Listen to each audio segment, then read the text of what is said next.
taken, and the higher the vaccination rate, the more every child is protected. Concluded. And I call the member for Chisholm.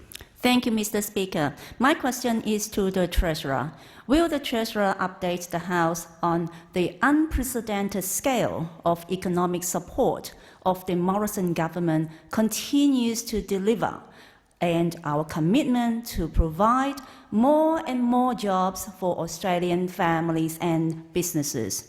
Is the Treasurer aware of any alternative policies? The Treasurer has the call. Well, thank you very much, Mr. Speaker, and I thank the member for Chisholm for her question, acknowledge her experience in small business before coming to this place. And just last week, we did a tele-town hall with thousands of people across the electorate of Chisholm and talked about our plan out of this crisis. Now, Mr. Speaker, last week we got the jobs data for the month of July. Unemployment fell from 4.9 to 4.6%. 2,200 jobs were created across the national economy, and the unemployment rate fell to a 12-year low. Normally that would be a cause for celebration, but not now. Not now, with millions of our fellow Australians in lockdown. But those numbers were very much a tale of two cities, Melbourne and Sydney.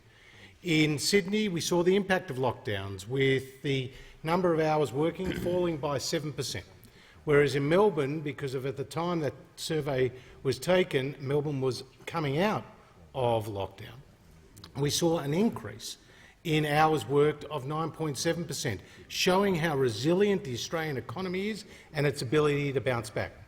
It also shows how our economic support, both business support and income support, is targeted at those who need it most, particularly the hours for those who have lost hours of work, with payments of $750 a week.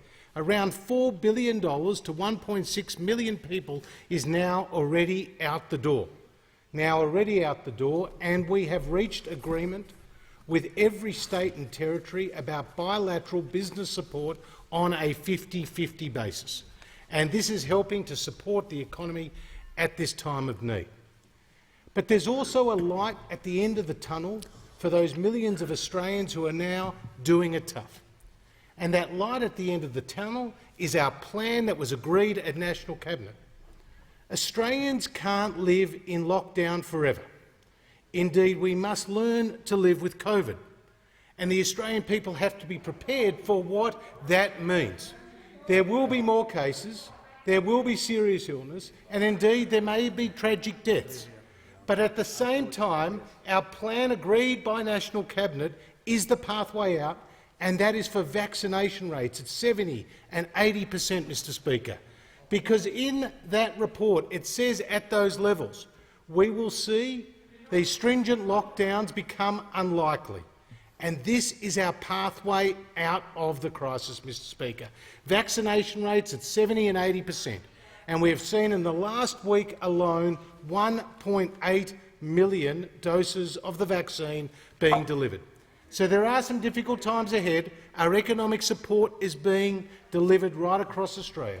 But we stand with Australians and we seek to implement the plan agreed by National Cabinet that all states and territories need to adhere to. And I give the call